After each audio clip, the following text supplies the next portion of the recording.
Well, it was actually my producer at the time, John Walters, who first heard them, and I think they were a support band at a gig in Croydon, and Walters heard them at that and wrote a letter. John Walters wrote me a letter and said, you are the worst group I've ever seen in the history of mankind.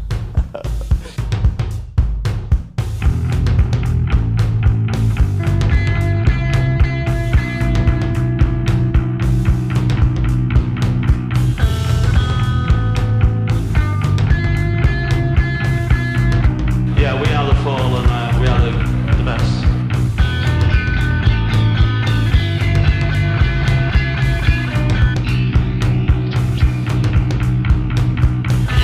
Yeah, we are the Fall and we are the best.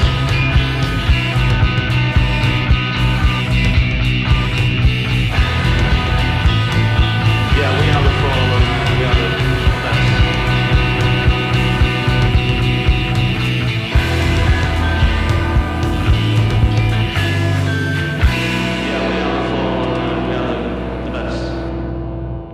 You just heard John Peel talking about the first instance that he heard of the Fall and subsequently asked them to be one of the bands for the multiple Peel sessions that the band participated in. And it's kind of fun to hear John Peel's voice and then juxtaposed against Marky Smith's voice. Because you got that John Peel almost perfect DJ voice, right? It's so deep and perfect enunciation right on the microphone, and then right after that you got the slurring Marky Smith, and it's a different tool for a different job, being on stage. So my question to you, Steve, is, what do you think the difference is between the Fall on stage, live, and the Fall in a studio? Or do you think there is a difference, or is there a different dynamic there? Well, it probably puts, Marky out of control a little bit, which it seems like that was his goal, at least, especially in the studio, and to control the band, control the members. So probably when you get on stage, you're out of control a little bit more than he maybe was comfortable with. Yeah, I could see that, definitely. It seemed like when they were in the studio, they were extremely productive, It was almost like they had hyper focus in what they were doing or getting things done, which when they're on stage, they definitely have a focus on performing the songs for whatever, in the mindset that they're currently in. But it's like getting through the set list. It's not the same as, putting stuff down on tape. So I always wondered if Mark was a little bit more conscientious that this is going to be the record, and he wanted to do it for real, right? Sure, yeah, and he had expectations of how it was going to sound, and not that you don't when you're playing a live show, but as we both know, things happen during concerts that you're either unpredictable or the attitude isn't there, so maybe you have to make an adjustment, kind of on the spot. Right. And in the studio, you have multiple attempts, right? So you can have, if you didn't get it, you got another opportunity to change something and think about it even before you do it, which is not right on the spot. So I think Mark was good at both of those, and obviously the work reflects it, but I think, in the long run, and considering all the shows they played with the multiple different personnel and members of the Fall, I think the live setting was where he was really thriving as far as conducting, right? Making the band react to any of his behaviors that he chose to employ to get a response out of them, or to get a response out of the crowd, even to get them motivated or engaged if maybe the crowd was not feeling a new song that they've never heard before, or maybe a whole set list of new songs that they've never heard before. Is he might be trying to get a little more gruff, or maybe use the microphone in a different way to get them involved. The Peel sessions, the first 2 Peel sessions we're going to listen to today and discuss, and the Peel sessions are interesting because John Peel becomes this super fan of the band, and actually his whole life, and almost if you asked him at any point after he heard The Fall in that first experience, he said that was his favorite band. That was by far his favorite band. He would always come back to them. And I was interested and I was wondering, did Mark and John Peel have a close relationship? Were they buddy-buddy? Were they friends? Because The Fall were in and out of the BBC studios where they recorded these Peel sessions constantly throughout their career. And I've kind of figured they were just, they're like old chums, and they were on the same page. They're obviously some sort of mutual appreciation for one another. But it turns out, from what I've found, is John Peel he wasn't really interested in being great friends with Marky Smith because he was one of his, musical, at the highest regard of his musical pyramid, and he didn't want to be let down. And he had previous experiences talking with, I guess, David Bowie or Mark Boland, and some of those relationships didn't go the way that he planned or thought they would be, or positively. So he was kind of let down by that, and he didn't want that to happen with Marky Smith. And Marky Smith doesn't seem like he's too interested in, being some sort of radio personality or even buddy-buddy with the mainstream. So it turns out they weren't really good friends. And even at one point, Marky Smith said something in some rock and roll magazine interview that John Peel was one of the worst interviewers he'd ever heard. At first, John Peel's like, yeah, that of course hurt my feelings coming from Mark, but I can't really hold it against him because they're still my favorite band in the world, and they still bring me so much joy. I won't let that deter me from loving The Fall. But it turns out, I was listening to this. We're going to put in this quote at the end of the show where Marky Smith is talking about the same first experience of being booked for the Peel sessions and how it went down. And I guess John Peel's producers called up Marky Smith and said, "You guys are one of the worst bands I've ever heard, and you're even worse than Susie and the Banshees, and we're going to still try to book you on here." And so Marky Smith, I think, was just playing off of that. It was kind of like a witty reply that was deep cutting, because if you didn't know the context.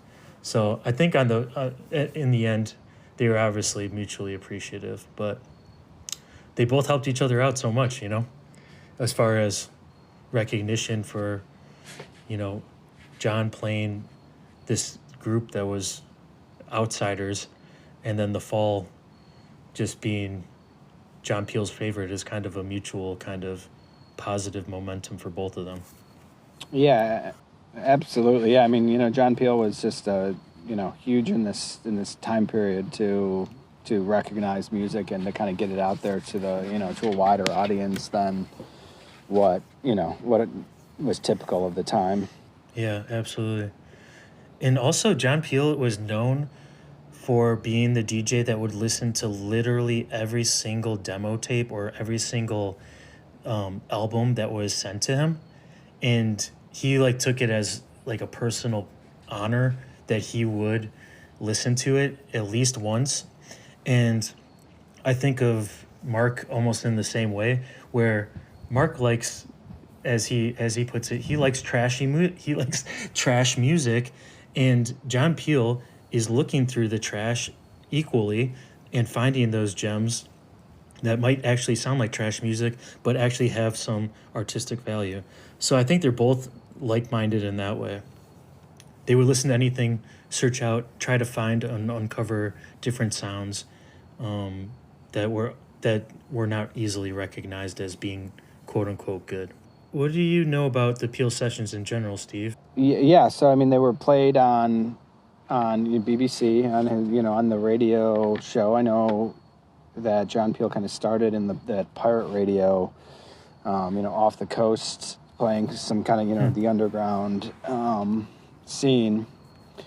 And they were done, I think live in the BBC studio. I guess I just didn't know how they were recorded. Was it done in a single session? Yeah. Or was it done, were they allowed to, retake, things like that?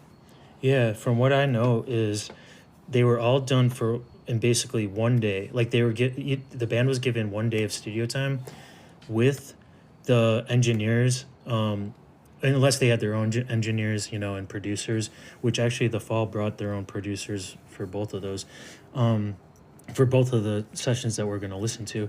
So they would record it, and they could do overdubs. They could basically use the studio just like a regular studio, but and they could do covers, they could do whatever they wanted. So it was really kind of free studio time for the musicians.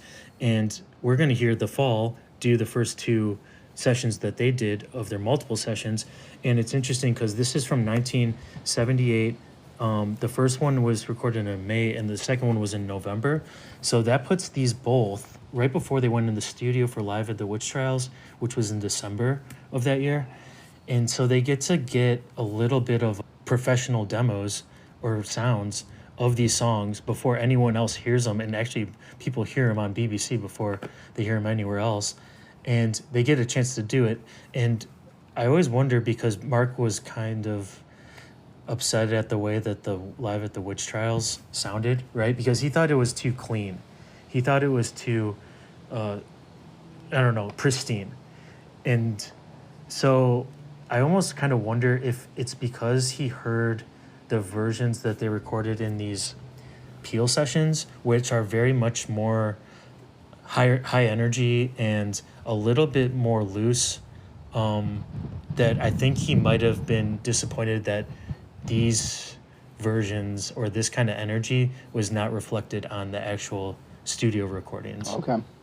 Because I think we should just get right into it, because these takes of the songs they're not vastly different than the album versions, right? Like just in structure especially. They're pretty close. But the tempo, most of them are pretty much up tempo compared to the album versions. And the mix of them also is a lot more, I think, dynamic, which is Mark is not always mixed in as well, because it might be intentionally he's trying to kind of play with the sounds of his voice in the mix. And I think they had a lot of this music done before, and they really weren't sure what was going to be on their upcoming albums. So it's interesting to listen to these earlier mixes, and they, like you said, they're not vastly different. So, and I mean, Mark was known for kind of changing the lyrics to fit the song. Even if it was written down, he would adjust it and kind of change things, especially depending on who was playing it and what they were doing. So it's interesting to see that these made it basically straight through, just a little bit, like you said, more up tempo. And just a couple notes we're going to listen to this first session, which was, like I said, recorded in May 1978, and it should just be noted that Martin Brama is playing the guitar and the bass on this on these tracks. So I'm just assuming that he wasn't physically playing both the guitar and the bass at the same time. Maybe he did have one of those double neck guitars, but it doesn't seem like a very Fall thing. Or I don't know if that would be allowed even by Mark to have the double neck guitar.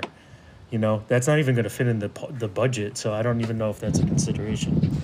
So we got Martin Brama playing the guitar and bass, which is great. And then they brought their own producer, who is Tony Wilson, who is the owner of Factory Records, which would become, one of the mainstay labels in England and then in UK in general. And he was also manager of the Hacienda, which was one of the Fall's mainstays for live performances for a certain period of time. And then we got pretty much the band that recorded Live at the Witch Trials playing on all these tracks, with a little guest appearance of conga work by some guy named Steve Davies, who I'm not very familiar with. But Steve, you did a good job on the congas, and let's see if we can pick them out in that mix too. So without further ado, let's get into Fall Peel session number 1, Futures and Past.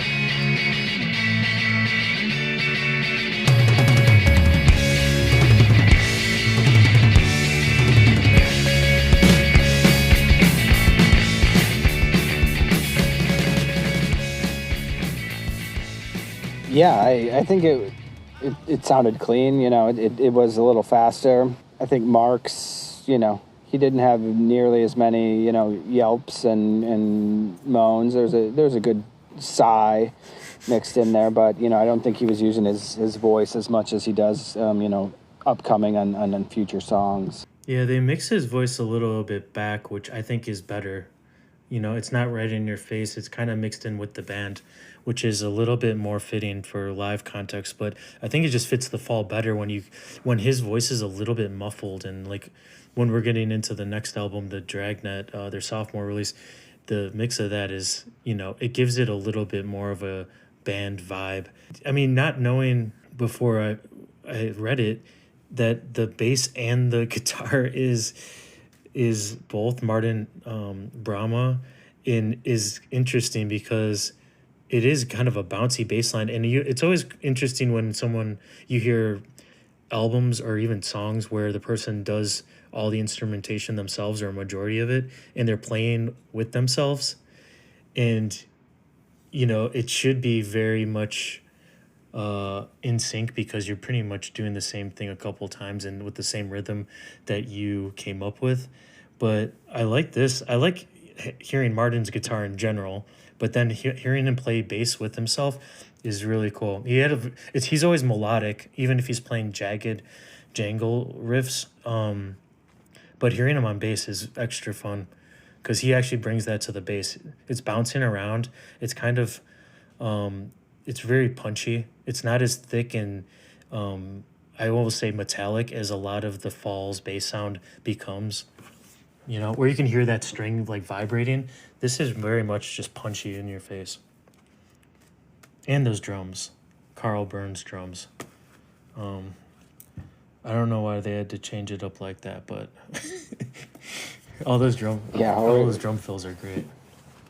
Certainly didn't find someone to fill the shoes. Just put them on, right? Yeah, just someone to get the job done, please. Nice and steady beat for Mark to scat over, please. If that was the first experience I ever heard the Fall on the radio, that'd be cool. I'm definitely listening to the next track, which is Mother Sister.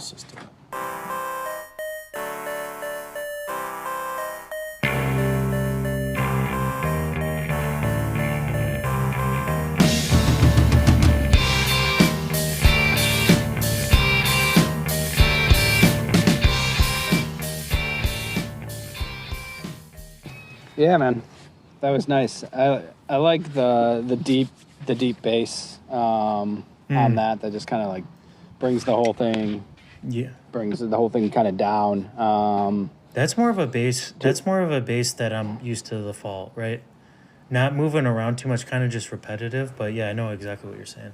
And then I did like I don't think I caught it on the first time, but why did you put your head in the pylon? And then a nice, death scream from Mark is.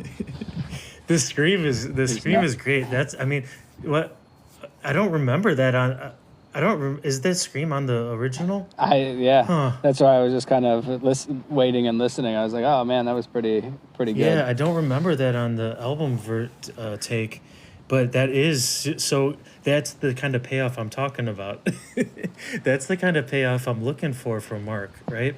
Especially for a song like that that's just bouncing along, and also I was thinking his voice has like a vocal effect on. I don't know if it's just that song. It has like a phased effect where or maybe a little delay or something. You're used to hearing it like a dry vocal from Mark a lot of the time.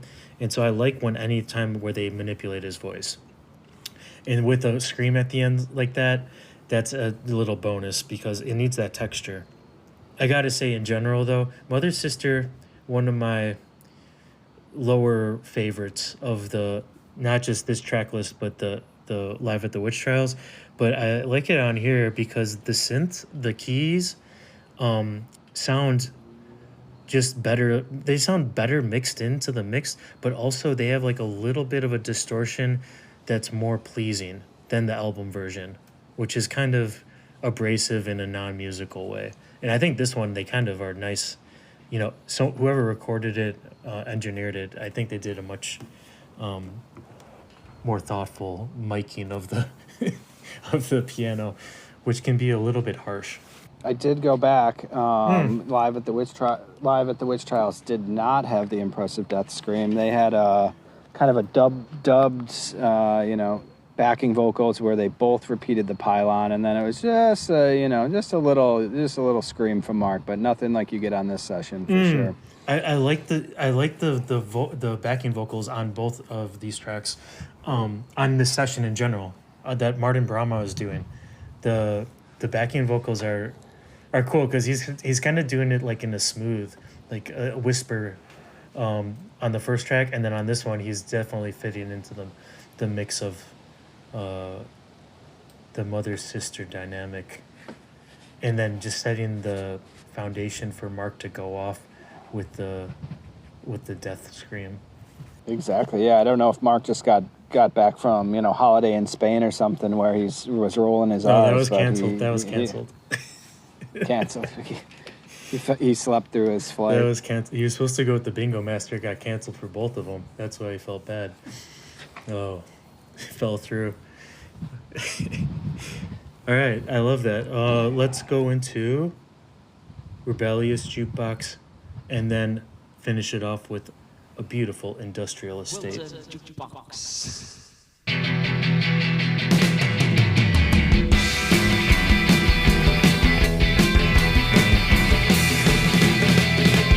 I'm searching for her now. I'm looking for the real thing, yeah.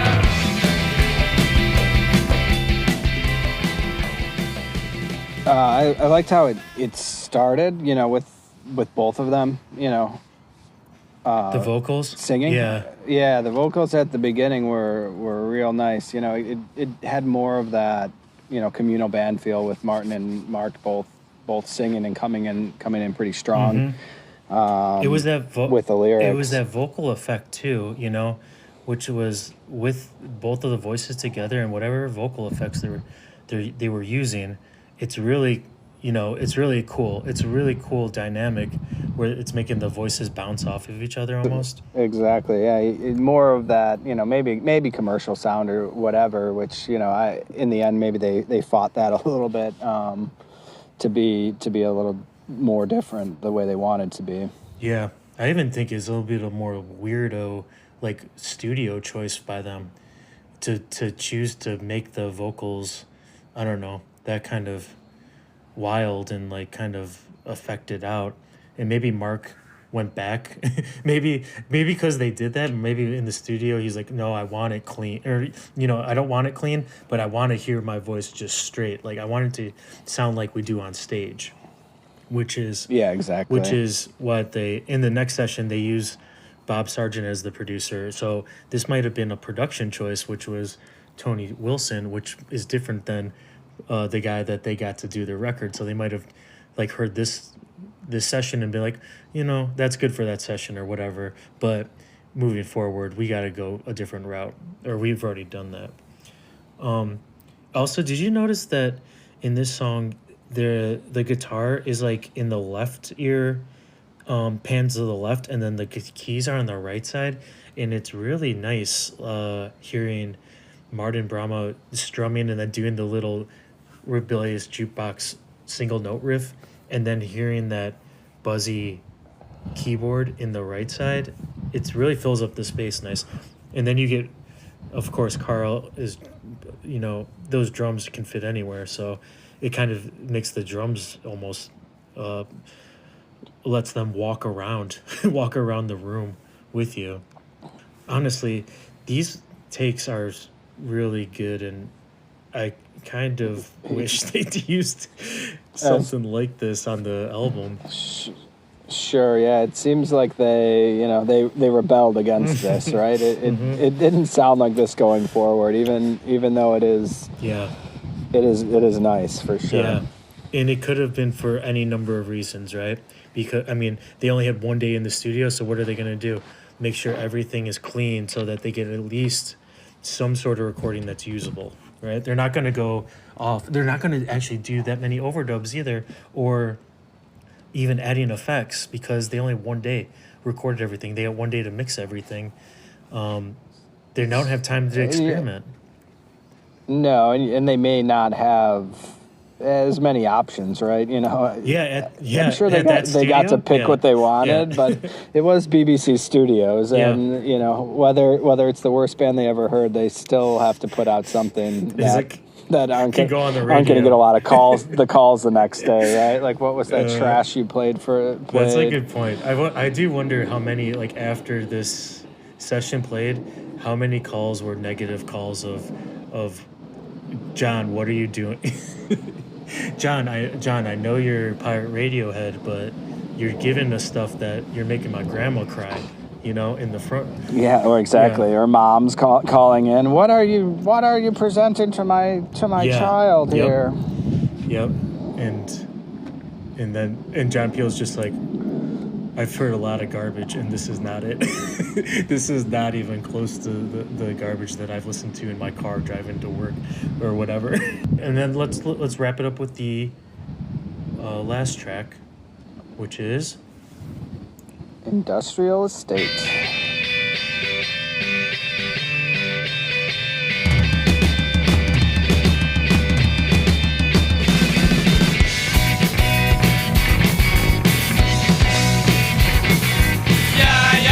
Industrial Estate. Beautiful song. A great song to end the session. Basically the same thing that we're saying about all the rest of the tracks.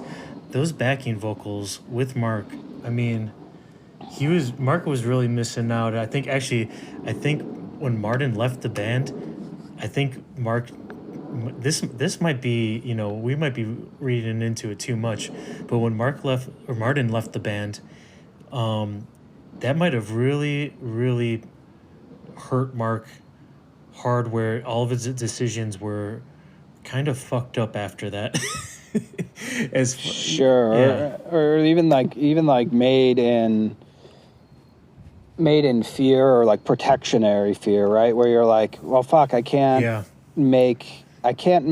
rely on someone else anymore. So now moving forward, like, nobody else besides me is going to be, you know, important in this band, essentially, right? Like, everyone else is replaceable.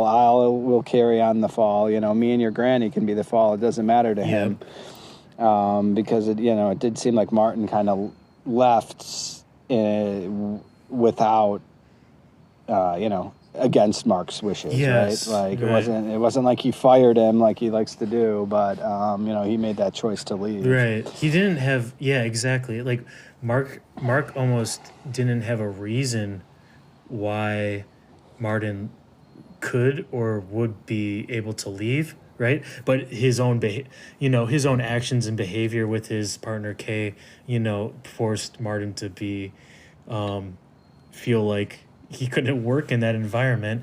And he was kind of right in the long run about, that moving forward, he didn't get credit for a lot of the songs that they went on to record. But I think Martin just had like the perfect, he was the, Paul, or, to the John Lennon of Marky Smith, right? Like, that was the songwriting duo.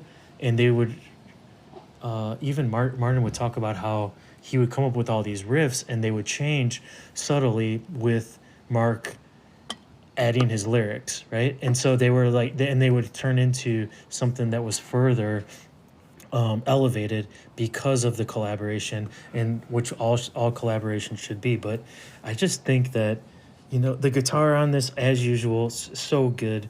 It's just strumming along in the perfect spots. It's not playing all the notes, which is beautiful and tasteful in the restraint. And did you hear that bass in this song is kind of played like a guitar, like strumming? It's kind of like flubby, and it's kind of off notes, which is cool too. which I think is maybe why they put it at the end, right? Yeah, I mean, it certainly seemed like, maybe everyone had the BBC glitter in their eyes, but they were putting out their best work that they could.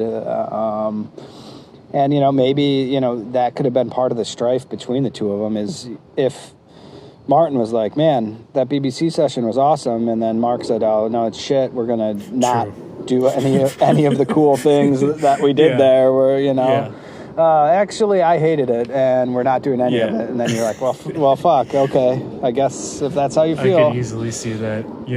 Martin's like, oh, we only scratched the surface of like what kind of cool effects we could use on different things, or I could play bass and keys over here or whatever. And Mark's just like, we're fucking going the fucking driest.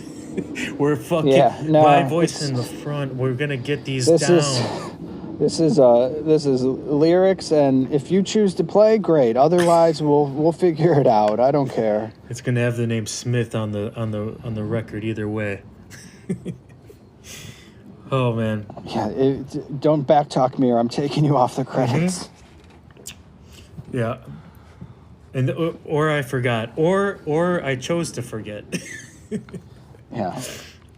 I also like that Mark was doing all like the paperwork. It does seem right, He's got the band. He's like, oh, I can picture him. He's got the bag man, right? Just a crumpled ball. He is the bag man. Crumpled ball of paperwork underneath his fucking pack of Smittix and carton of smokes. He's like, oh, here's that paperwork they needed. He's just like he's just pulling out like multiple pens that don't work, that he's scribbling on that are out of ink.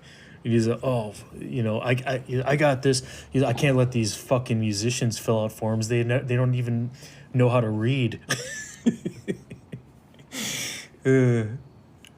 But for a debut, live session, I mean, I hear no self-consciousness, like no self-conscious nature in those recordings.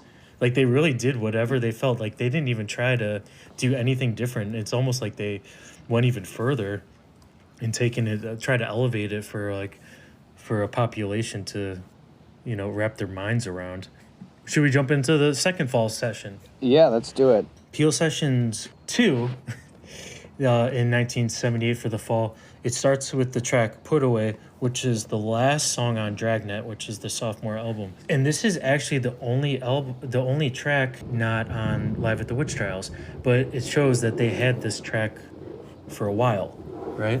And then they chose to do it first. And reading that letter from Martin Brandmeier, you could see that he was kind of surprised by the way that things came out in their studio releases. Yep.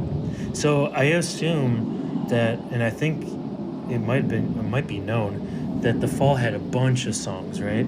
They had so many songs. So even though the Live at the Witch Trials is those 11 tracks, it is Mark wanted to put out the oldest songs that they had first. So he said, even though we got like maybe better songs, I just want to record the oldest ones we have first, and it comes on the first. He wanted to do it kind of structured, which is maybe why We Are the Fall podcast is doing it in order as well, to just honor Mark's mentality of, if you want to start at the beginning, start at the beginning.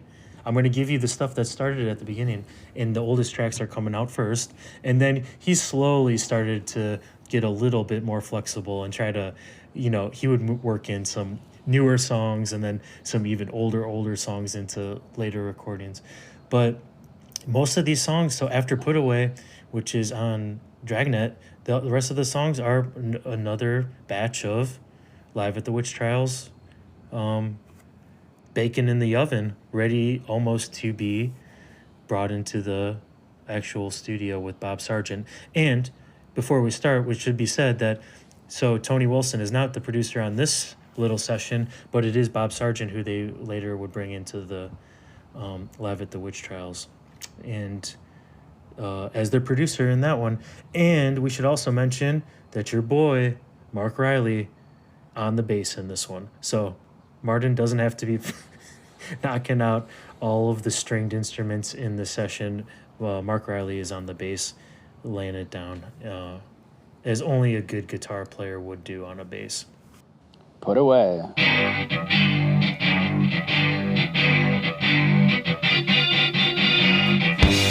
Late 20th century was late. I just said yes or no. I was mistaken for sarcasm, even belligerence. Now to fight.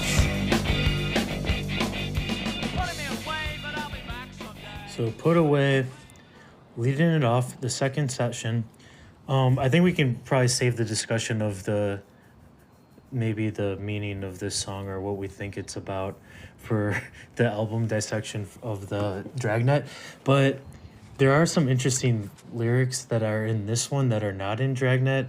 And one of them is, follow a friend or some local men. I used to drink a bottle of vodka a day. And then also, which I think is maybe on the Dragnet studio version, no sex or records for a year and a day. You know, two equally disturbing lines for different reasons. But this one is up tempo, and it turns out much different than the album version, because this one is just pouncing along and that keyboard is just moving with the groove. Yeah. I mean, I feel like I'm playing a video game or something, listening to that, like Pre-video making my game guy video jump game. up and Yeah, down. the first video game. Yeah, like The soundtrack for the first video game. Yeah. I mean, Definitely missing Martin on the bass. You know, that bass was a little bit. you don't like little Mark bit Riley much. on that version? You know, there was a lot. There's a lot of bass filling in the space there. Yeah. I agree. He does move to the guitar for the album version, which I think is right.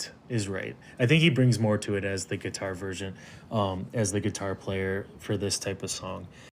I mean, at this point, he had just probably borrowed the bass from his bandmate. So, you know, you're probably not exactly an expert at it yet.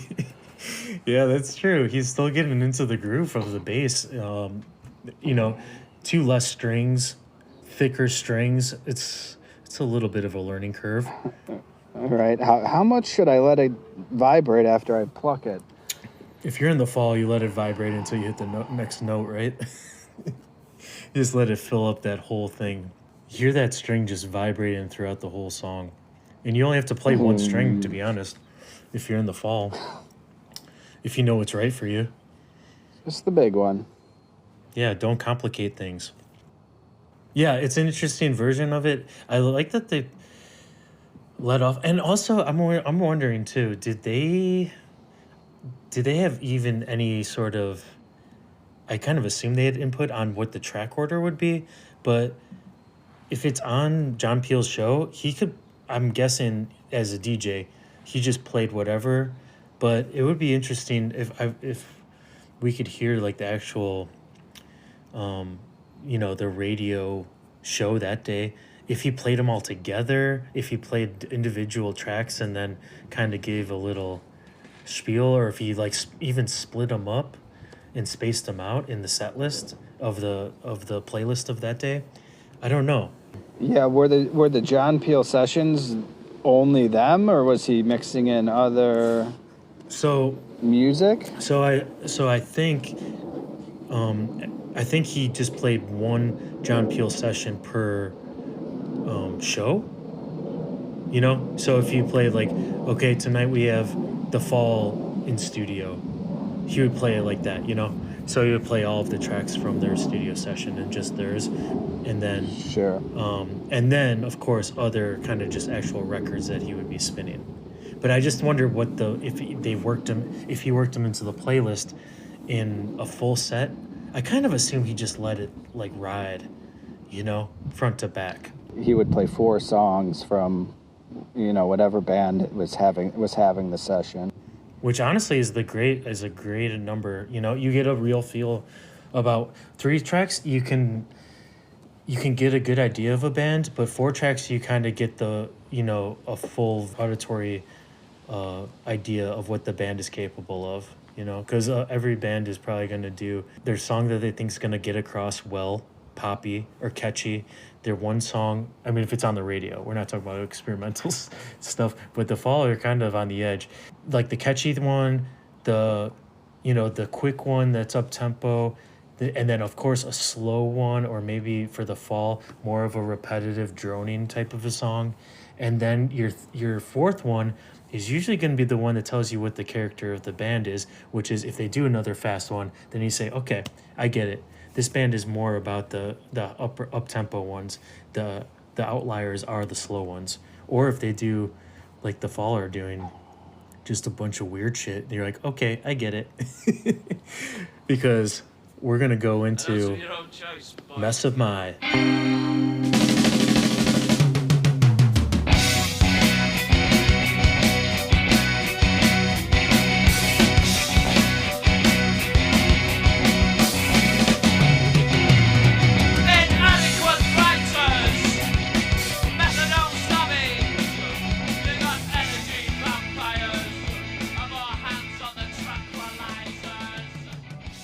I like the final line, fill the rest in yourself, just talking about tearing himself down, kind of tearing the general system and those around him down, and then what's happening. Yeah, that is a great way to end it. This is an internal, but then it's based on the external. Yeah, I definitely like that. And then this is the first time we actually hear the Fall do a change of tempo with that little, almost like a slow down interlude in the middle. Yeah, where the song ends and you're like, "Oh, nice! It's over. Okay, no, here it goes." I feel really proud of them for doing that. To be like, "Oh no, we could actually change speed here, and change the whole vibe if we want to." It's good though. It's really good. Yeah, it almost feels like it's falling apart, and then they get back into it. And then also, what is that sharp, weird noise?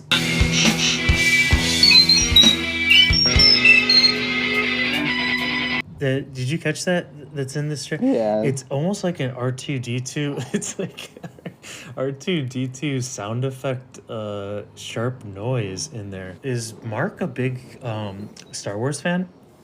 Did he just see R2-D2? I mean, it's pretty close in the year. It could just be a bird that got into the studio. It's just an electronic bird, or they electronicized it. Yeah. Mark's like, I bloody fucking like that bird. Like, keep that in there. Oh, that's as close to a solo as you can get. And is that song on Live at the Witch Trials? Is that on? Yeah, that's a good question. I don't believe so. At least I don't see it here on the discography. The only recording of this one is on the Peel sessions. But if it doesn't, it sound like it could fit on the Witch Trials easily. Yeah. And even Mark Riley said that this track he thought was one of the best ones he played on when he was in the Fall, which is interesting. Because I don't necessarily agree, but he liked something about it, and maybe it was the change of tempo. Maybe that just made it like a singular song for him, because you don't hear that on the Witch Trials either. I don't know if you change any. No. I have any change of tempo on the Witch Trials. I think it's just straightforward.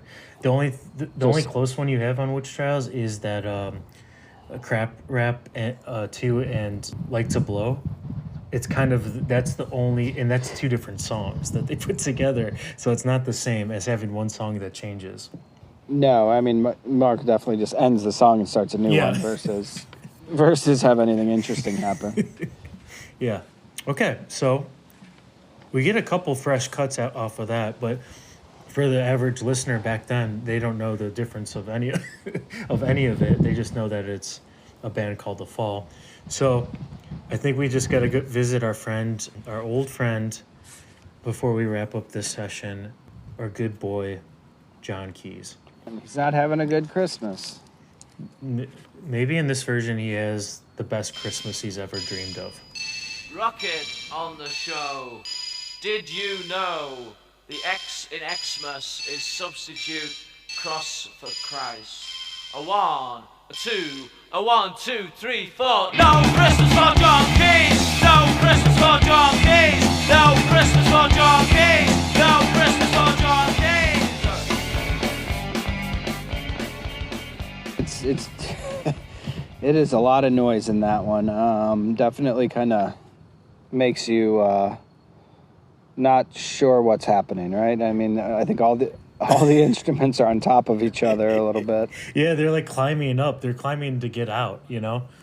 They're climbing to get out of there. All the noise. It's all. I think this song is a palate cleanser, you know, right when you might need it. But does it have to be so long? It has it also has good lyrics. I mean, I like the lyrics. I like the story. You know, it's a feel-good story. But I just don't know if I need the stacking of the sound on top of each other, because it's just going forward into oblivion. Yeah, into chaos, right? Yeah, you feel like you're in that basement with one too many family members late at night on Christmas, for sure. Yeah, doing the rituals. But then I gotta say though, if I'm about 17, 18, 19 years old and I hear this on the radio, I might probably immediately say that this is my new favorite band. Just on that track. And just that track was on the radio. It's just something that you're just like, where am I going to hear that again? Probably back then, probably never until you got the fall LP. No Christmas for John Keys. And honestly, I don't really know the difference between that one and the album version. And I actually think the album version might be superior, just based on, I think they might have had a little more, I don't know, a little more space in there. Out of what I've liked so far in these Peel sessions, that one is a little harder to listen to. Well, should we end with something maybe a little more palatable? All right, Like to Blow. I'm right. Right, Like to Blow. Sorry about the interruption.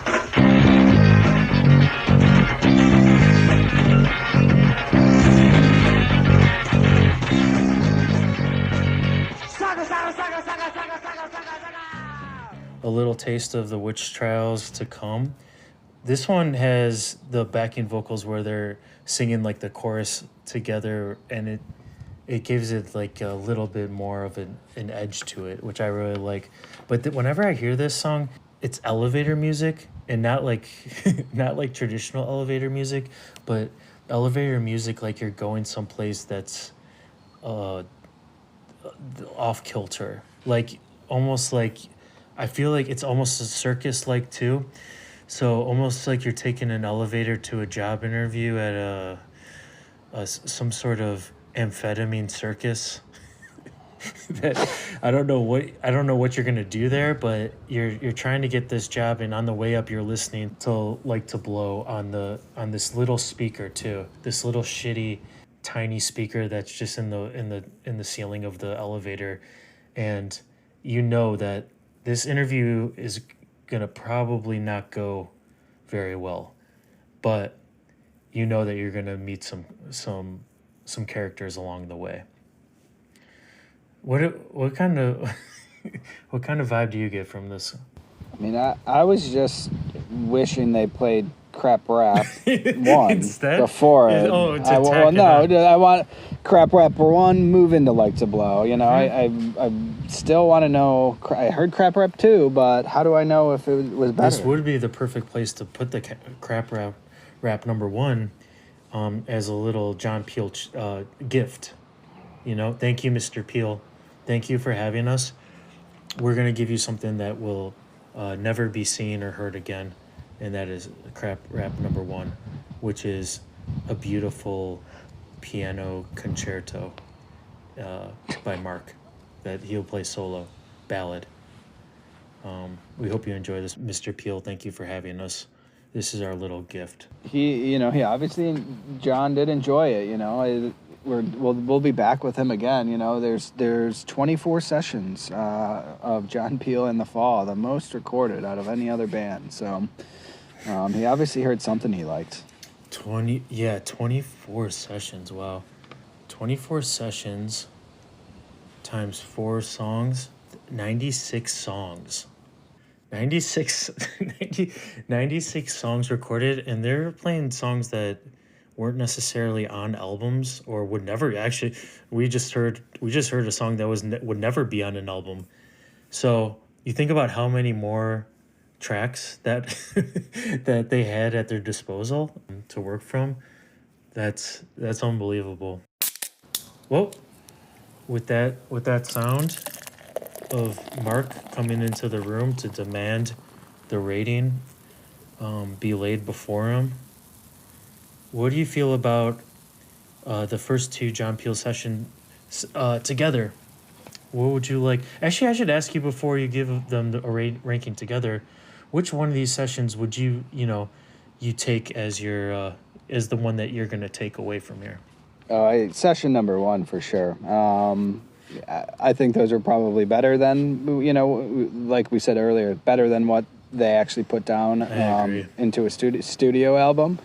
And then, session number 2, it definitely missed for me. Not bad in a way, but just not nearly as unique and special as the first one. Yeah, you might get the feeling like they kind of felt like we've done this once before. Now we can get extra outside the box with it, especially maybe even the song choices as well, right?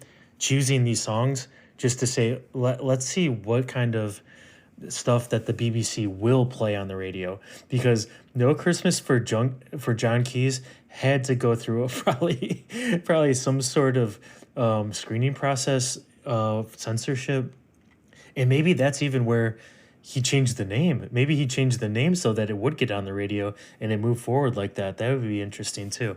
But I'm with you. Like the first session for me is where it's at, and I mean it goes back to, for me, my personal fondness for the Martin Brama. The more the better for me. And he was doing double duty on those strings and the backing vocals. So I think I got to take the first session too. But overall, this set, it makes a nice set of 8 tracks. What do you want to give this? We'll go. But also your choice in either of the sessions by John Peel standards is wrong, because you must have them all. You don't understand it unless you have them all. You must have all of them. I'm gonna go. 4 songs. I'm gonna have a nice frothy pint per song for the first session, and then knowing now what I'm gonna get myself into, I'm gonna probably switch over to water. I'm gonna cleanse my palate with a water, and we'll go with just basically 6 straight shots of whiskey for the second session. Yeah. Okay. Yeah. Okay. To get you through it. Yes. Okay. I see. Get me up to pace with what they're probably feeling. Yeah, to get you into the wavelength. Okay, I see. I like that. I think I'm going to give, because these actually have the energy that I'm looking for, especially the first set. Well, both of them they have a much, I would say, better energy than the album version tracks. That they're putting their all into these performances, and because there were 4 of them performing on these sessions, I'm going to say 1 Gatorade each, because they're going to need those electrolytes. They're going to have to rehydrate after both of the sessions. So 4 Gatorades, 2 total for both sessions, 1 each. And I'm going to throw in 1 extra Gatorade for Mark to determine who gets it as the extra one. And that's going to be Mark's little motivator tool that he's going to use. And it might cause some of the members to be upset. It might cause some of the members to leave. But I'm just throwing this in for future subsequent Peel sessions that he could use. Pull out that Gatorade at any moment and say, you know, we've been in here all day. I haven't allowed you guys to drink anything, and this is just the little, the little tasty thirst quenching trophy that you might be able to earn by pulling out some sort of miraculous musical, but not too musical little piece of work. So overall, I think they did a good job. I agree, especially for putting them both out before they even had a studio album. In case anyone is questioning it, Gatorade was created in 1965. So, Good. Marky Smith definitely had Gatorades in studio. Good. I'm glad you looked that up because I was just assuming, but if that was not invented, I was probably just going to go with Powerade. Yeah, definitely it was. So, we like to thank you again for joining us on this little We Are the Fall journey, and we hope that you join us again for the next one, the Dragnet Sophomore LP by the Fall, and it's a good one. It's actually one of my favorite ones, so looking forward to getting us into that one.